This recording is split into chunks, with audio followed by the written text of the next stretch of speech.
Welcome to the Sermon in the Valley with Pastor Rob Eller. You can find us on Spotify, Google Podcasts, Amazon Music, and iHeartRadio. If you like what you hear, please subscribe to the podcast on any of those platforms and share it with your friends and family. Thank you.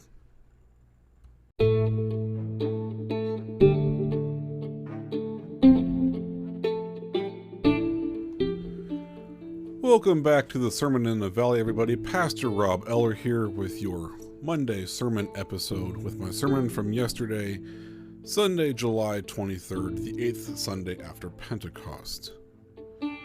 Let's get started with the readings. The Holy Gospel according to St. Matthew, the 13th chapter. Glory to you, O Lord. Jesus put before the crowds another parable. The kingdom of heaven may be compared to someone who sowed good seed in his field. But while everybody was asleep, an enemy came and sowed weeds among the wheat, and then went away. So when the plants came up and bore grain, then the weeds appeared as well. And the slaves of the householder came and said to him, "Master, did you not sow good seed in your field? Where then did these weeds come from?" He answered, "An enemy has done this." The slave said to him, "Then do you want us to go and gather them?" But he replied, "No, for in gathering the weeds you would uproot the wheat along with them. Let them grow together until the harvest. And at harvest time I will tell the reapers, collect the weeds first and bind them in bundles to be burned, but gather the wheat into my barn." Then he left the crowds and went into the house. And his disciples approached him, saying, "Explain to us the parable of the weeds of the field." Jesus answered, "The one who sows the good seed is the Son of Man. The field is the world, and the good seed are the children of the kingdom. The weeds are the children of the evil one, and the enemy who sowed them is the devil. The harvest is the end of the age, and the reapers are angels. Just as the weeds are collected and burned up with fire, so will it be at the end of the age. The Son of Man will send his angels, and they will collect out of his kingdom all causes of sin and all evildoers. And they will throw them into the furnace of fire, where there will be weeping and gnashing of teeth. Then the righteous will shine like the sun in the kingdom of their Father. Let anyone with ears listen." The Gospel of the Lord. Praise to you, O Christ. I alluded to this in my sermon last week, but weeds are a pain in the butt for anyone who does any kind of work in their gardens or lawn. I seem to have a never-ending battle with dandelions every spring in my yard. They take over my backyard and just go crazy, sometimes having a dozen flowers come out of one plant, or those multiple flowers merge into what I can only describe as a super blossom. If I spray them, I end up with brown patches all over the yard. And if I dig them up, my backyard ends up looking like a diorama for a World War I battlefield, with all the holes that are left behind. It's enough to drive a person crazy.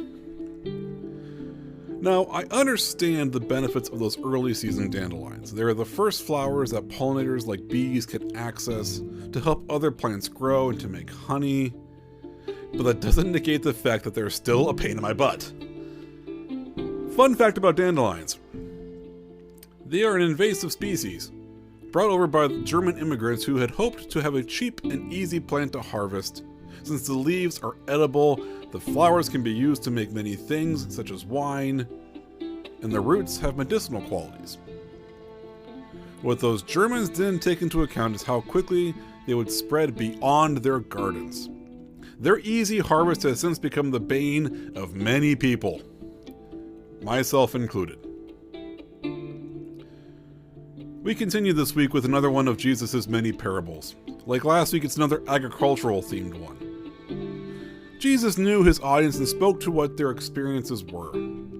Last week he used a parable of scattering seeds to describe how people hear the gospel message based on how life has affected them. Today Jesus tells the parable of the wheat and weeds. Much like last week's parable of the soils, the sower spreading the seed is once again Jesus. Instead of us being the soil, though, this time Jesus compares us to the seeds being planted. Along with the good seed being planted by the farmer, there's also the bad seed being planted by an enemy. As the wheat sprouts up, the bad seed also sprouts up as weeds, interwoven and tangled with the wheat. But these aren't just any weeds. The Greek word zizania translates to tares, or false wheat. The roots are tangled with the roots of the wheat, choking it out from getting any nutrients, and when it grows, it looks a lot like wheat. The master of the farm has asked that the weeds should be pulled up, but he warns against it because by pulling those weeds, the wheat will be uprooted with it, thus ruining the crop. The weeds will be taken care of at the harvest when they are separated from the wheat. Besides, trying to separate the weeds from the wheat would be back-breaking work. I'm sure many of you have driven by wheat or hay fields before, and among the fields of brown, you see these tall shoots of green sticking up. Having to dig around and try to pull that weed up without damaging the crop would be next to impossible. A colleague of mine shared a story with me recently about weeds in wheat fields. His dad grew up in a small town on the edge of coal country in northeastern Pennsylvania. He used to work during the summer for a local farmer who was also a distant relative. One year after planting wheat, this farmer discovered that the seed had been contaminated with thistle seed. He decided that he and my colleague's dad would take on the job of picking the thistle plants, thus trying to save the crop. It was a hot midsummer day, and it was miserable work with only a minute amount of success. They took a break after working for a few hours, and while they were sitting under a nearby tree, drinking their water, the farmer said to my colleague's dad, "This is like wearing boxing gloves and trying to pick fly droppings out of ground pepper." Jesus goes on to explain that we are the good seed, planted by him, and the bad seed that produces weeds are children of the evil one, the devil, trying to corrupt the world. The harvest will come at the end times where we will be separated and judged. The bad cannot be separated from the good, yet because to do so would risk harming the good. When we ask why there is still such evil in the world, this parable points to the reason for it. God can't just metaphorically coat the earth and weed be gone, because not only will the evil weeds be destroyed, but so will much of the good wheat. Anyone who has used weed spray in their garden and flower beds will know that the package warns you against spraying plants and grass because it's indiscriminate on what it will kill. I have the brown patches in my backyard to prove it. The slaves asked the master why this could happen, and maybe the slaves represent the disciples, Matthew's audience, or anyone who hears this parable and its interpretation today. Who hasn't questioned why God allows evil to grow and thrive in the world? Who hasn't questioned why God allows bad things to happen? Who hasn't wanted to take matters into our own hands and root out the evil around us? Now, we are quick to think that this parable has a very clear binary. Wheat is good, weeds are evil, and we need to be like the wheat and need to root out the weeds in the world. In fact, most of the commentaries on this text that I looked at this past week point to the binary approach, suggesting that we need to be vigilant against the weeds in the world. But it's not that easy and clear. We can't always see the weeds in the wheat. As Martin Luther said, we are simul justus et peccator, or simultaneously saint and sinner, or in this case, both wheat and weed.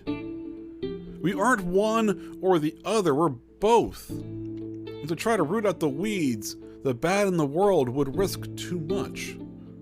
We are not just the wheat, we're the whole field, in fact. Some fields have more weeds than wheat, others the opposite. Since we are both, which would we focus on then, the bad or the good? Maybe the reason for the warning against pulling the weeds was there because there were some overzealous followers in Matthew's community who wanted to purify the community by rooting out the bad seed. This temptation isn't isolated to the early church. It's been part of the church for as long as anybody can remember. We get overly zealous and go into a weeding frenzy, certain that we know the difference between weeds and wheat, and that we know how to deal with the weeds. But we don't. We cannot be quick to judge who is wheat and who are weeds in the world. Some of the most beautiful plants are also the most deadly. And some of the most annoying weeds are also beneficial to creation. Same goes for people. Since we are the wheat and weeds in the parable, we cannot, and I again stress, we cannot judge someone without first knowing who they are. We don't know what everyone's circumstances are. We don't know who they truly are until we get to know them. It is not our place to judge anyone. We are not capable of making such judgments on separating the good and the bad. That is a judgment for God and God alone.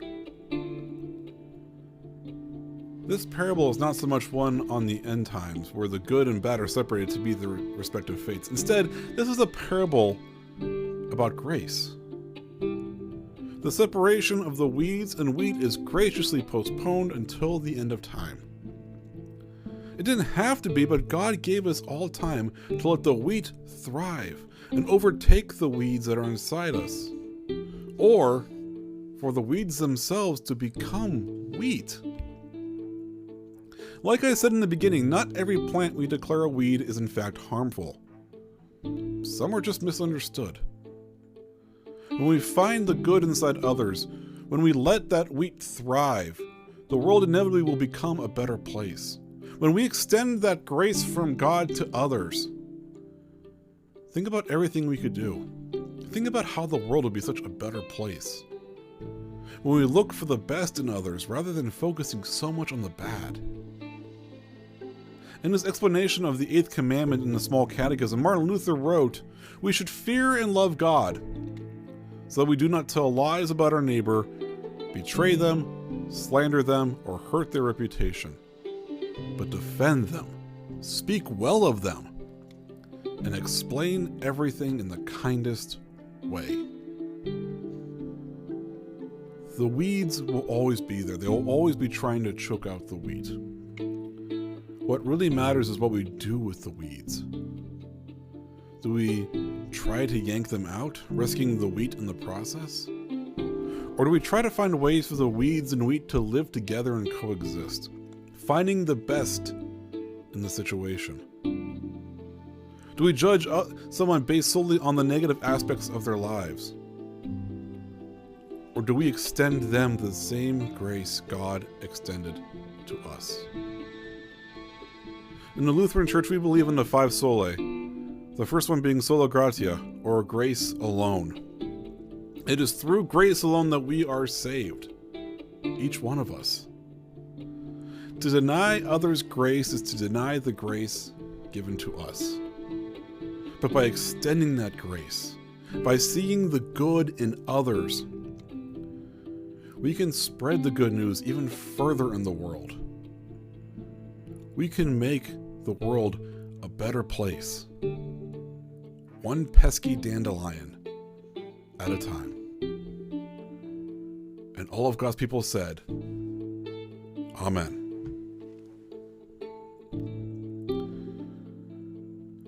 Thank you for tuning in today. If you like what you hear, make sure you subscribe to the podcast, share it with your friends and family.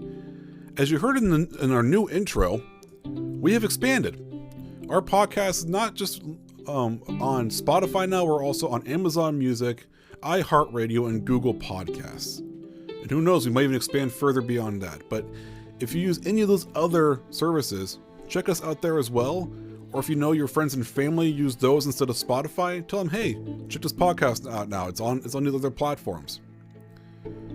The more platforms we use, the further we can spread this good news. God's peace be with all of you. Have a blessed day.